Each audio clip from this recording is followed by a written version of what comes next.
the twilight's last gleaming, whose broad stripes and bright stars through the perilous fight o'er the ramparts we watched were so gallantly streaming, and the rocket's red glare, the bombs bursting in air, gave proof through the night that our flag was still there.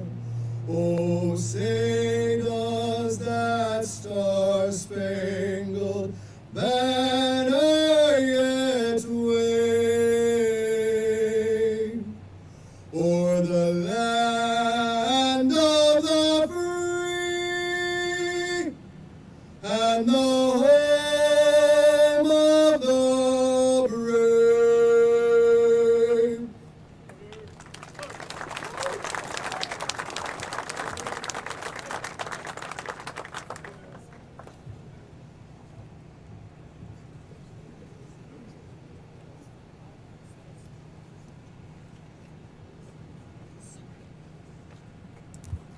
You all can be seated. Thank you, gentlemen, for that. Now, as you can see on your programs, we're going to have a lot of people speaking today about the importance of this project. Not only is it important to the downtown area, but also it's important to the region as a whole. Our speakers today will talk about partnerships, projects, and people. So to begin with, let's remember that all projects have a beginning, and this project began with partnerships. Because the impact of this project is not limited to just a small part of Missouri, partnership had to occur at all levels of government. With this in mind, I'd like to introduce someone who's hand-in-hand in establishing these partnerships. Join me in welcoming Missouri Highway Transportation Commission Vice Chairman Warren Erdman to the podium for some remarks. Well, thank you, James. Good morning, everyone. Welcome to Kansas City. I'm thrilled to be here on behalf of the Missouri Highways and Transportation Commission, one of the largest projects in the state, and named after our beloved and iconic Kansas City legend, Buck O'Neil. It's great to have Bob Kendrick here today. Bob embodies everything good about Kansas City. Welcome, Bob. Let me take a moment just to recognize my colleagues on the commission. Chairman Dustin Boatwright, would you stand? Dustin is leading us at a very important time, and we're very grateful for that. Commissioner Greg Smith, who's the longest serving member of the Missouri Highway Commission. Commissioner Dan Hegeman, he brings a lot of great experience to the commission. Commissioner and former Mayor Francis Slay from St. Louis, he's a great friend of Kansas City. And then, of course, Ed Hassinger, who is our acting director. We're so glad to have Ed here at a time when he stepped in and filled a big void. Thanks to all. Well, it's great to be here today. What a celebration. Ahead of schedule, on budget, completion of this vital and essential link between North and South Kansas City. It took critical partnerships to make this happen. This is a $250 million project that took the concentrated effort of people working together to make something good happen. I want to thank Congressman Cleaver for the $25 million build grant that he brought to this project. Thank you, Congressman. Something I really want to emphasize is the regional cooperation that this took to get done. David Warren, the Mid-America Regional Council. David, this was a wonderful example of Kansas City working as one region, and we can thank the Mid-America Regional Council for that. What you may not know is that to make this happen, it took a reallocation of regional transportation funding, where the region used all of its money for an entire year to make this project leapfrog forward and become a reality. That is an incredible example of regional partnership that I don't recall in our history, and thank you for that, David. I want to thank our local partners, the City of Kansas City.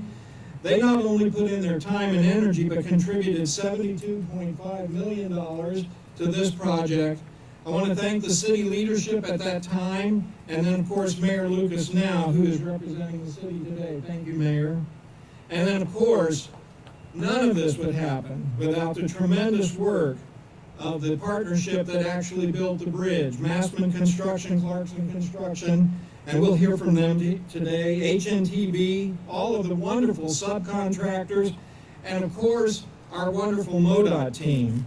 I want to recognize all of them, particularly the district office staff, and then especially James Flum, who is our moderator today. James and his team made this happen.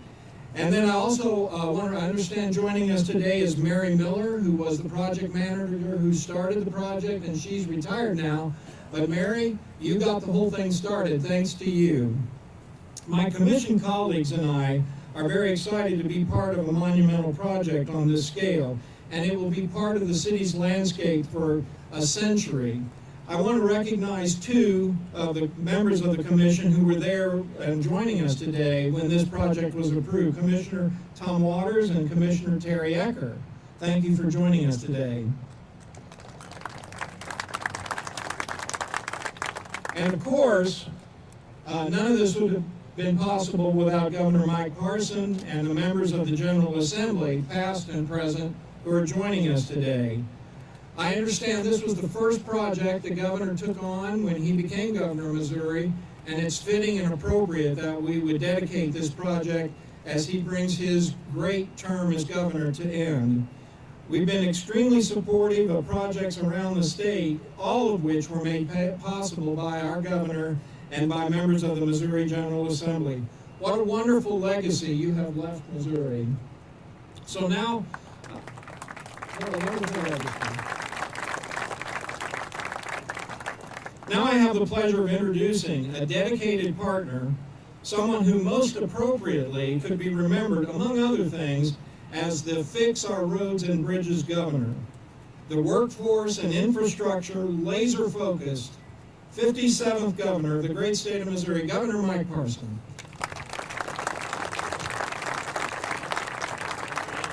Thank you.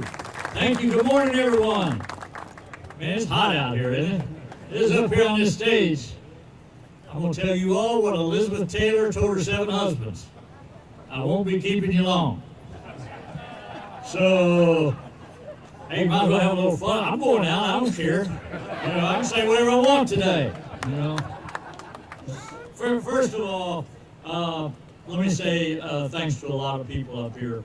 Let me say thanks to a couple of my good friends that I've got to know over my time as governor in the Kansas City region that I've had a great opportunity to work with.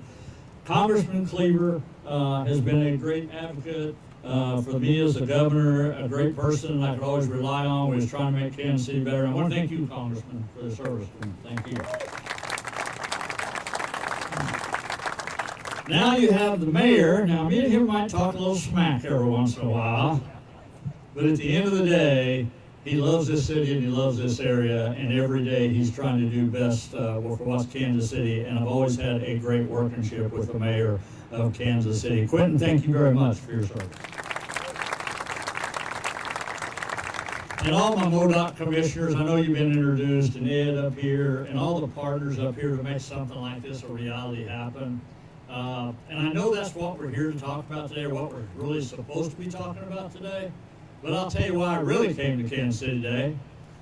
Because the Kansas City Royals are in the playoffs, and the Chiefs are 4-0.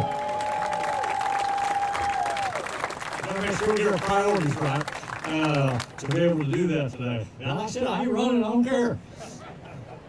Let me tell you, there's so many people that helped make this project come to fruition today. And the Buck O'Neill, just the name of this bridge, the Buck O'Neill Bridge. I know a lot of ladies here represent the Negro League, of all that's done for this area. And what he's done, to have that name on there, you know, maybe because the older I get, the more I realize how important remembered history, remembered our traditions are. And to be honored with your name on that, that legacy lives on, and what he represented, for, especially Kansas City, being your hometown. So congratulations to all of you, and for that name that's going to be on that bridge up there today. Thank you all very much for being here.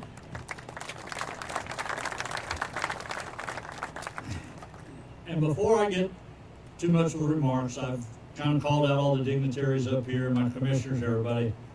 But I want to tell you about the real people that are out here every day making the sacrifice, making the work, making our transportation system work. And the vast majority of them I see here on the back rows back there in those shirts and those reflectors, the men and women that work for MoDOT every day out here on these streets trying to make your life a little easier and a little better. I appreciate all of you out there today for being here.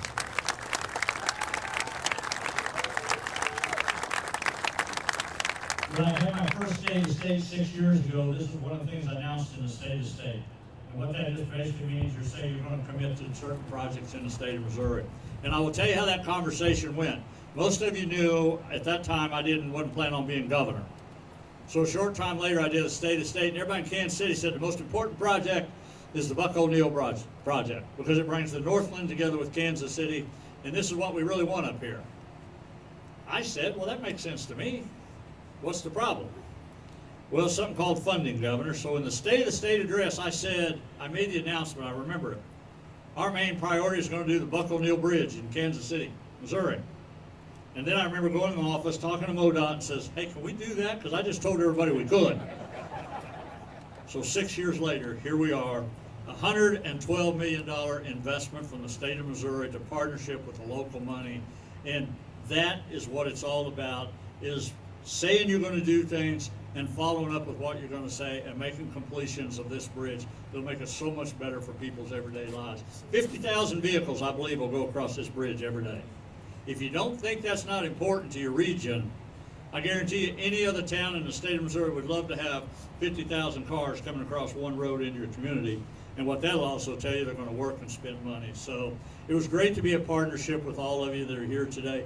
What a great crowd, big crowd, to come out and show your support for Kansas City and for this iconic bridge that we're going to be able to refurbish and reopen up today. So with that, it has been an honor and privilege to be the 57th governor of the great state of Missouri. Thank you all for being here today, and thank you for giving me the honor. God bless. Thank you.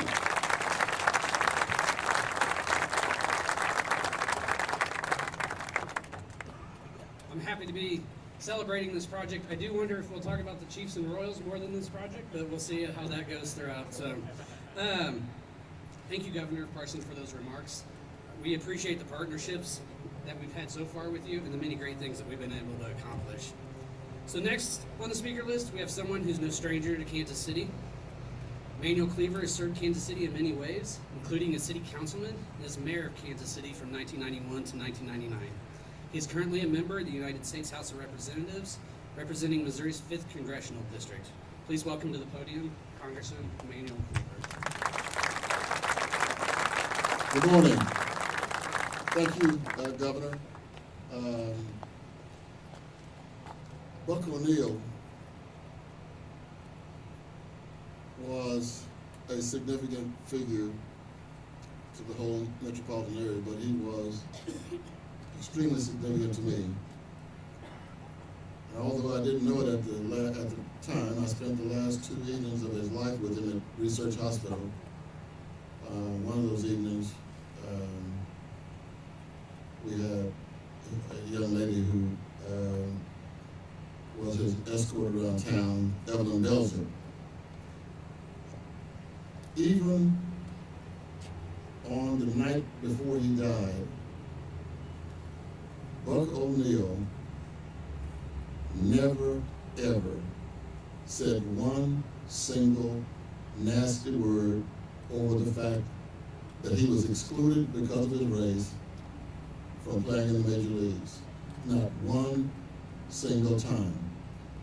And I can remember him being on the radio and television and people saying, well, don't you wish that you had come along a little later so you would have had this opportunity?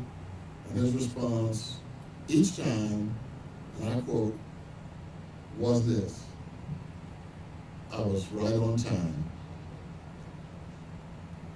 When he was excluded from the Baseball Hall of Fame on that first vote,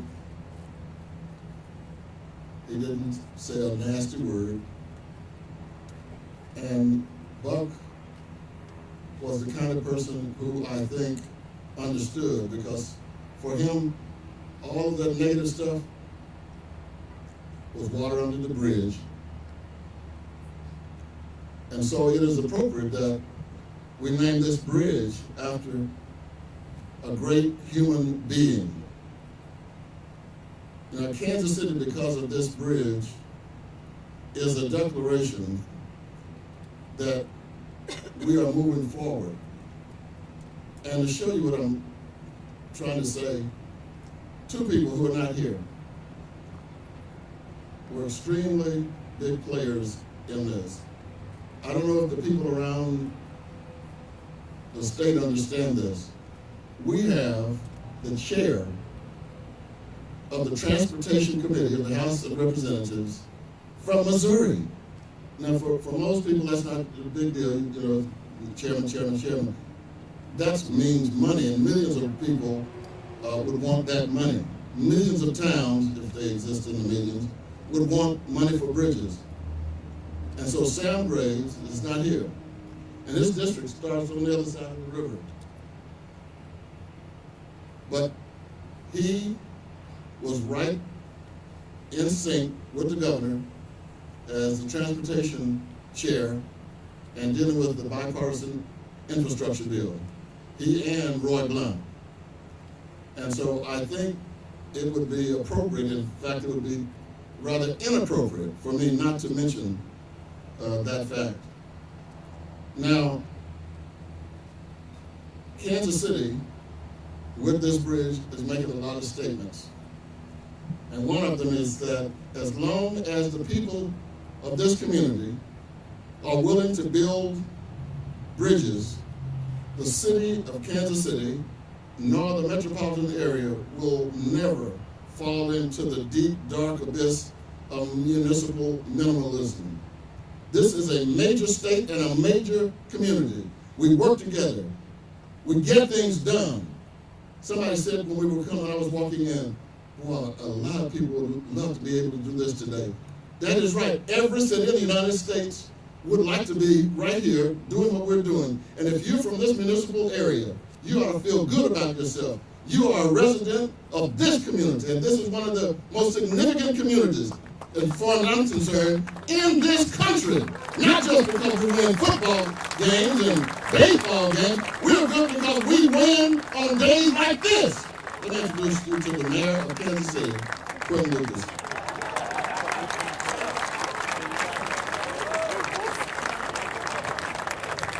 So thank you, Congressman Cleaver. Let's give the Congressman another round of applause. Myself, the governor, and the congressman have shared the stage a number of times over the years, and the governor and I are very used to this. You follow Congressman Cleaver, and it's always a bit of pressure, but it's always a joy and a treat working with you. I want to second his comments and thanks about Congressman Graves. Every time Kansas City, the Northland, and everyone has reached out to him about this bridge and this project, he has been an emphatic yes. He has been key to us being here today, and we thank him. A few things that I want to know. First of all, it's interesting how sometimes, Governor, life goes full circle. So I got my undergraduate education in St. Louis. St. Louis had this exceptional mayor by the name of Francis Slay, who did great work. And the first time I ever saw playoff baseball was in St. Louis at Busch Stadium, the previous version of Busch Stadium. So, Mayor, we are glad to have you here with us today. We hope the Royals win this wild card series, and we'll invite you back for a home game in Kansas City with the Royals right after that. A few other folks I want to make sure I recognize today, and there were a lot who worked on this project. And by the way, I will note at the beginning, I'm a Baptist, a lawyer, and a politician, so I could talk for like 2 hours at this revival, but I promise you, I will not. I will try to be quick, Congressman, and make sure we do all right here. A few I want to recognize are people who are key to this project being here today. I see some friends, certainly my current Senator Barbara Washington, who does outstanding work for this community.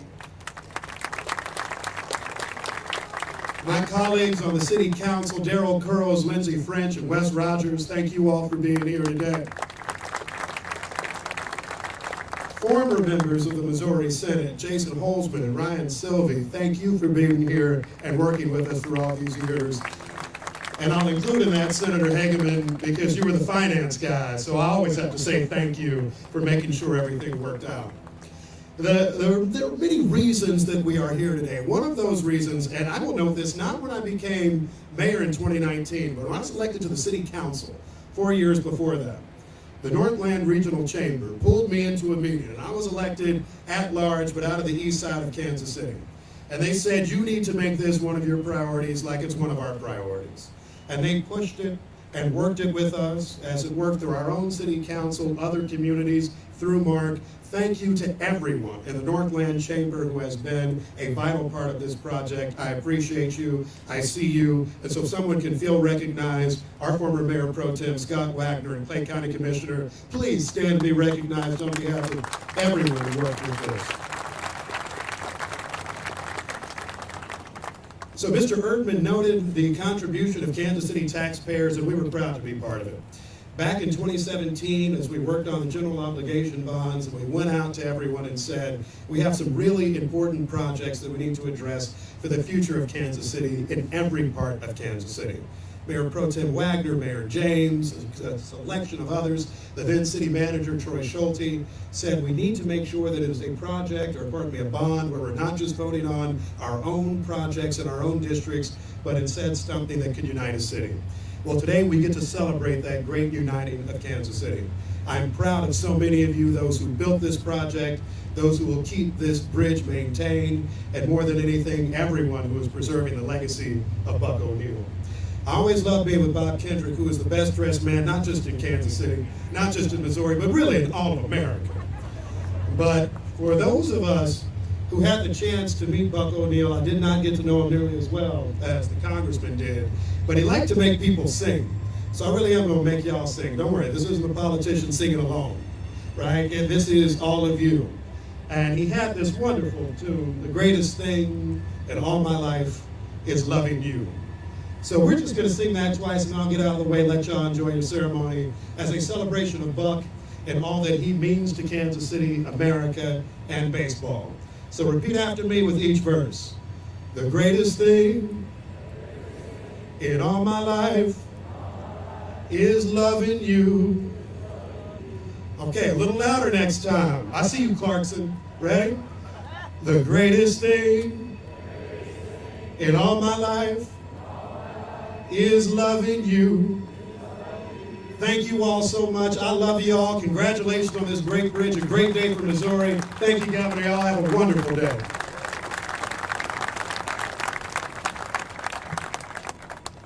Thank you, Mayor. I think the really great thing about this project that I really wanted to focus on early on was about the partnerships that occurred between the state of Missouri, the work the governor's done, and the city of Kansas City, and the work that the mayor's done. So thank you. But in addition to those partnerships, there were a lot of other partnerships that needed to occur. And right now, I want to recognize and thank the Federal Highway Administration. If those, as members of the Federal Highway Administration, if you would stand. Put them on the spot. Our work with the federal government made available a $25 million bill grant, which was just another crucial step for us being able to do this project. In addition to our work with the Federal Highway Administration, and it's already been mentioned a little bit so far, is we have many other great partners at the federal level, including Congressman Sam Graves, who's always been an advocate for transportation in the state of Missouri. I want to recognize Buffy Smith, who's here on behalf of Congressman Graves, so thank you. There were partnerships that occurred at the federal, the state, and the city level, but the partnerships extended beyond that. This includes a partnership with the region. Well, next I want to welcome up to the podium Mid-America Regional Council Executive Director, David Warren, to speak on behalf of the region.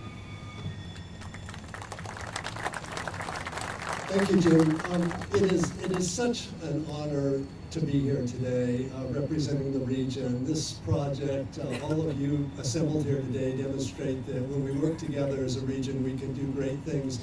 I guess we've heard a lot about this project, but I'd like to take you back just a minute to a decade ago before this project. And we were in a situation at the state of Missouri, as many of you know, as the commission on the front row well knows, Missouri has an extensive system of roads and bridges, and there's a lot of critical infrastructure that is old and need to be replaced. And 10 years ago, MoDOT had very severe resource restrictions.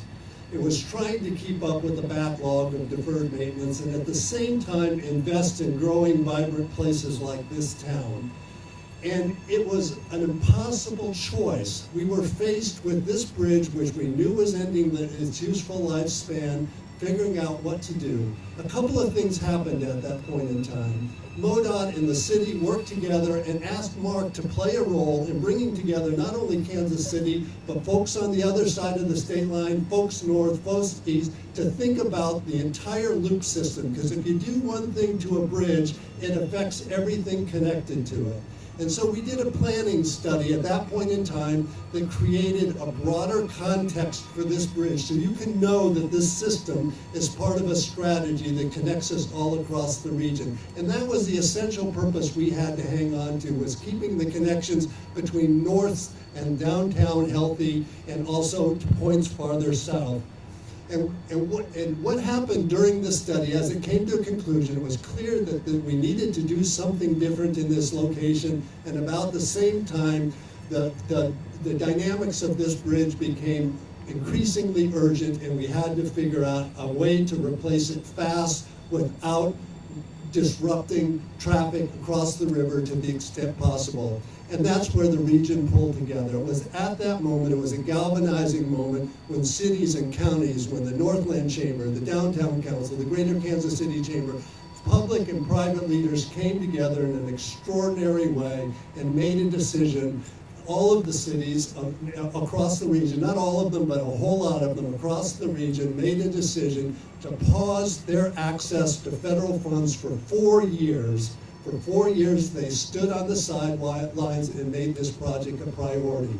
And that's what I call civic teamwork. That's what this project is about. It is about all the folks on this stage who did an incredible job and did their part, all the men and women who are here who built this bridge, and all of you who played an essential role. So I think we can thank ourselves for pulling together in an act of civic teamwork that is going to serve this town for a whole long time. Thank you for being here. Thank you, David, for those words. We can't have everyone on stage who's contributed to this project in multiple ways. We'd probably be here all day if we tried to do that, and I don't think you all have that much time, although it is a nice day outside. So I do want to thank several more groups who have contributed at multiple points in the job. Thank you to the Kansas City Council members who provided input before and during the project about the needs of the community. I also want to thank members of the Downtown Council and members of the Northland Chamber of Commerce. These two groups came together to form the Buck O'Neill Aesthetic Committee, which has been a great source of information in helping us to shape this project. So thank you all. As I think about all the people that have been up here to talk and all the organizations they represent, really this has been a great example of a community, a state, and a nation coming together for the betterment of those who drive on our transportation system. With those partnerships in place and funding secured, we then had to work to plan, design, and construct this project. And so next I want to invite to the podium Interim Director of MoDOT, Ed Hassinger, to make a few remarks. Thanks, James. Hey, it's great to see such a big crowd here today. That tells me that this is kind of important, right? So you've heard all about the partnerships and what it took to get this done. But, you know, back in 1991, MoDOT took over the old bridge, which at that time was the Broadway Bridge. It was in pretty tough shape. We nursed that bridge along and kept it open for almost 2 decades, but it came to the point where something had to be done. And you kind of heard the story about MoDOT was going to rehab the bridge, and that wasn't good enough. We needed to solve some of those other problems. And all of the work that happened was a true testament to the partnership in the region.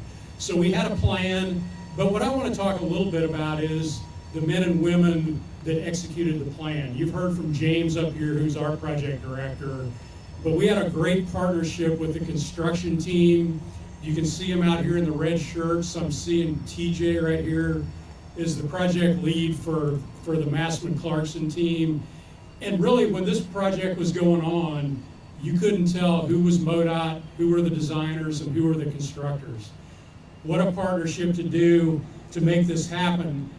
And really, if you were going to pick a place to build a bridge, it was the most difficult place to do it. This is the place. We have an active airport that takes the airspace over us. We have an active river that flows under it. We have some of the major rail lines across the country that are going under it. And oh, by the way, we're moving 50,000 cars a day as we're trying to build the bridge. So you couldn't have found a more difficult place to actually build a bridge. But this team persevered, did a lot of great work together to get to where we are today. Oh, and by the way, when we started drilling some holes in the ground, we found a bunch of artifacts from times gone by, and you can see the displays in the back of those things we found. So, and also remember that when we started this, there was that little thing called COVID. But that never stopped this project. It continued to progress and really on schedule, and we are thrilled to be here today to talk about opening this bridge so the public can use it. So with all the challenges, I'm happy to say we are completing this project on time and on budget, and it's a testament to the men and women out here in the crowd that have got that job done. So congratulations to you. Thank you, Ed. As we keep coming down through the speaker list, we talked about the partnerships that occurred, and it was about the work that was done by MoDOT to get a contract to design and build it. All these things are important. We wouldn't be here without any of those steps, so thank you. But we would be remiss if we did not remember the people who came out here for 3 years in the 0-degree weather and the 100-degree weather and everything in between, who took this idea and built it. And right now, I want to recognize 5 of our craft workers. You guys please stand. These 5 represent over 1,000 people who worked on this job and spent over 600,000 hours constructing it, using a diverse workforce that resembles the community that they were working in. If you take a look around, as we've already done, there are people also in yellow vests. So clap for them as well, because these are the people and the reasons that we are here at this meeting. Thank you all. And so with that, I want to welcome to the podium Henry Massman from the Massman-Clarkson joint venture to make a few remarks. Thank you, James. Take heart, I'm the second to last speaker, so we will be done soon. Add my thanks to the City of Kansas City, the State of Missouri, the federal government for the funding that came to this, because we all know we have unmet funding needs, and I think it's, as Congressman Cleaver said, it's amazing that this group, together with Mark, was able to come together to fund a much needed project. I am proud to be here representing the Massman-Clarkson joint venture that built this project, along with HNTB, our designer, and also the many subcontractors and suppliers that helped build this job. I'm particularly proud to be here representing the craft supervisory and engineering workforce that actually built this job. As Ed mentioned to you before, it was a difficult job to build. It sounds so much better when Ed tells you how hard it was than it would be coming from me. But it was very difficult because we are here in between historic buildings over active railroad tracks. The men and women that built this project, they built it over high water, they built it over low water, they built it over totally frozen water when the river was frozen over. But also, as James mentioned, in the freezing cold and in the blistering heat. And that is a vocation that we all rely on, but that's where the real work gets done in our world. Massman-Clarkson and HNTBs are companies that were founded in the Kansas City area, and our home headquarters are in the Kansas City area. And we do work all over the country, but it is a pleasure to be able to take those talents and bring them to bear on work in our hometown to make the people's lives better, to make the crossings over the river and the roadways into it safer and faster. I am personally looking forward to the direct access from I-35, which means no more waiting on the 6th Street stoplight when you're late for a flight, or when you're trying to get home after a long day. And that's just one of the many things that will make this a safer and faster crossing over the Missouri River that should help not only improve the lives of everybody in the Kansas City region, but also help the economic competitiveness. So thank you for the privilege to the Missouri Department of Transportation and the commissioners, the City of Kansas City, and the Federal Highway Administration. Thank you for the privilege to be able to perform this project for you. We look forward to many more in the future.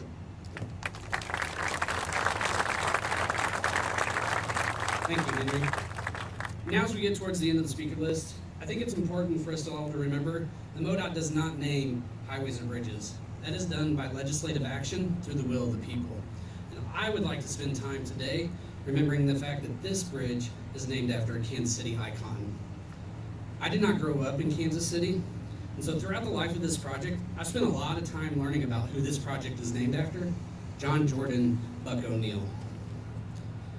Learning who he was as an athlete, who he was as a coach, and how important he was to the creation of the Negro Leagues Baseball Museum, right here in Kansas City, which has kept alive the memories of those who played.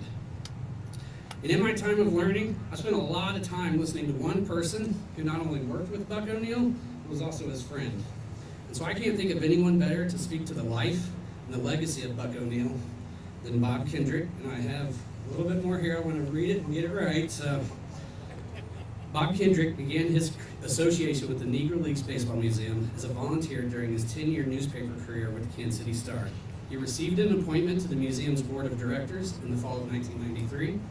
In his nearly 5 years on the museum's board, Bob served as secretary-treasurer and chaired the membership and event planning committee. He became the museum's first director of marketing in 1998. He was named vice president of marketing in 2009. Bob was named president of the Negro Leagues Baseball Museum in March of 2011. Bob was responsible for the museum's day-to-day operations and the development and implementation of the strategies to advance the mission of the 501c3 not-for-profit organization.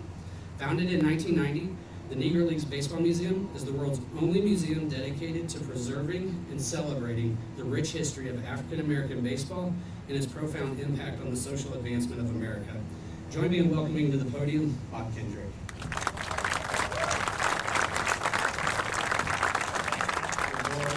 James, thank you so much for that kind introduction. I am tremendously honored and humbled to be here amongst this distinguished group of individuals who are representing this great city and of course, remembering my dear friend, the legendary John Buck O'Neill.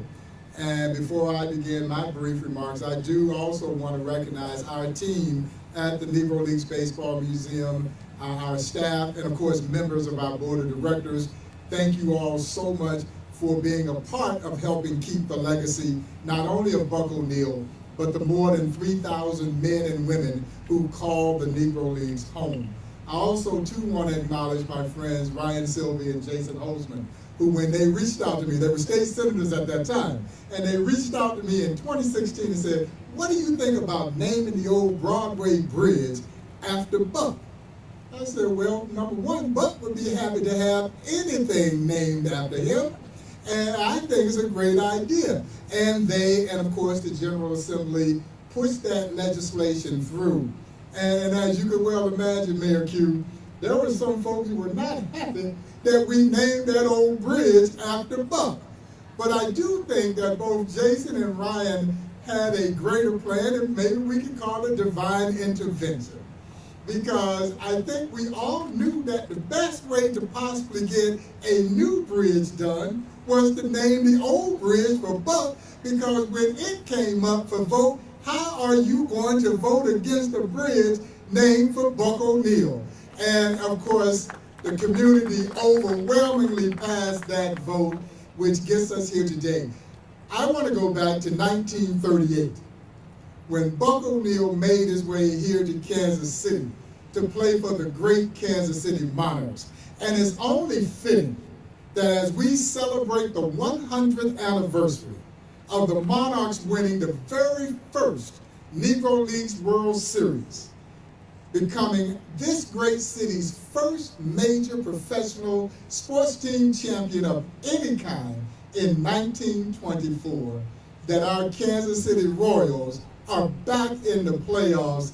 And again, how majestic would it be if they made a run and win another World Series for that 100th anniversary, and of course the same year that we opened up a bridge for Buck, who was the consummate bridge builder.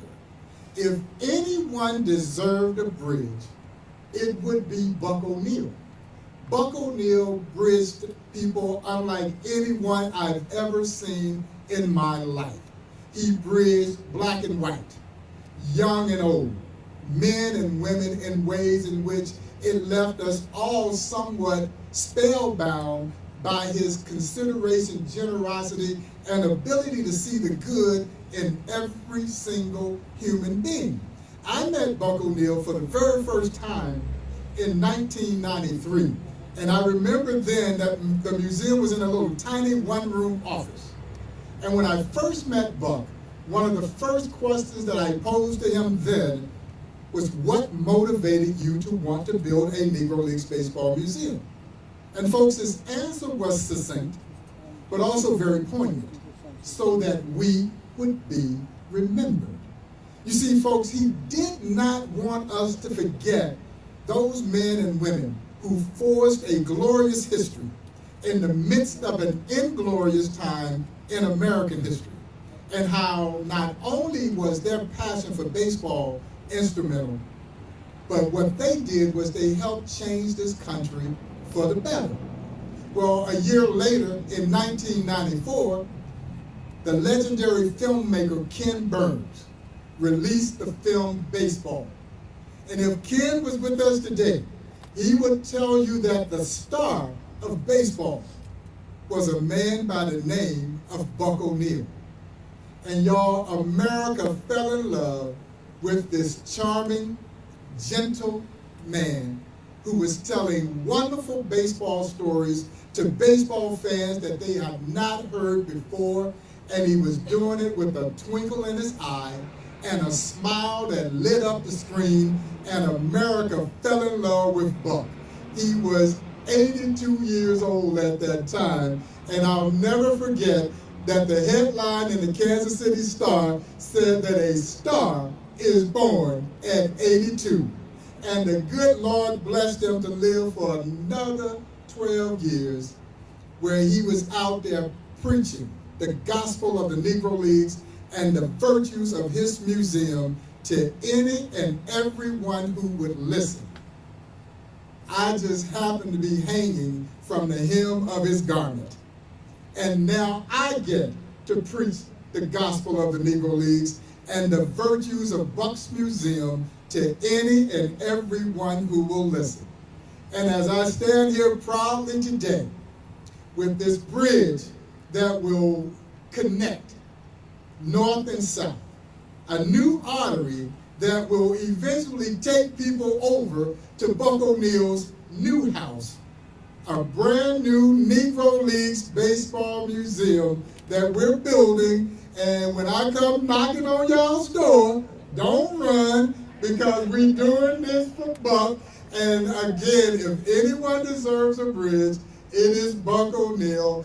And as you can tell by this beautiful day, the spirit of Buck O'Neil still resides in overwhelming fashion in this community, and certainly at his Negro Leagues Baseball Museum. So again, on behalf of all of us at the Negro Leagues Baseball Museum, and I'll never forget this as long as my mother would say that I'm in my natural mind. When Congressman Cleaver eulogized Buck at the Municipal Auditorium, he said something that stuck with me. He says, as long as we remember Buck, he will never die. And as we remember him, the 50,000 plus who will cross over his bridge, Buck O'Neil is very much alive and well. And thank you to all of you who are helping keep his legacy alive. Thank you so much.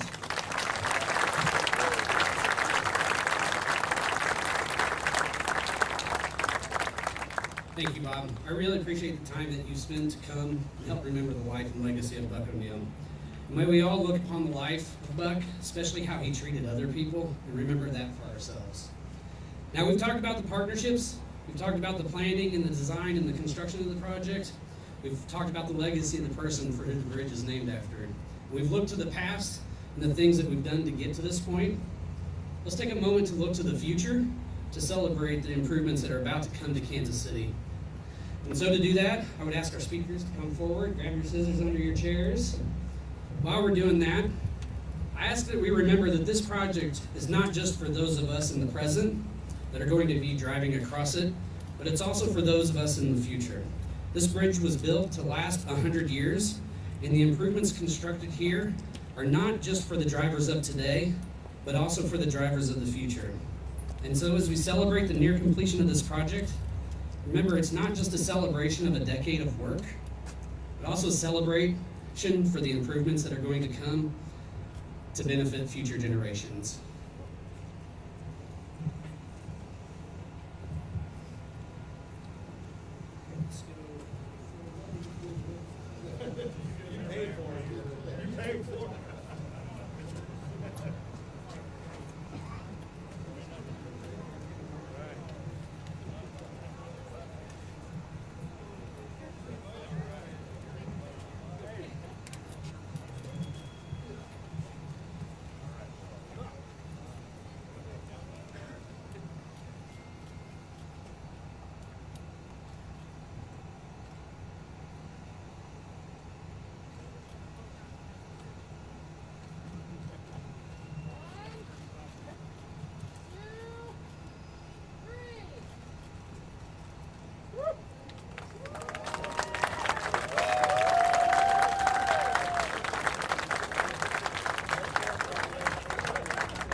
So this concludes the ceremony.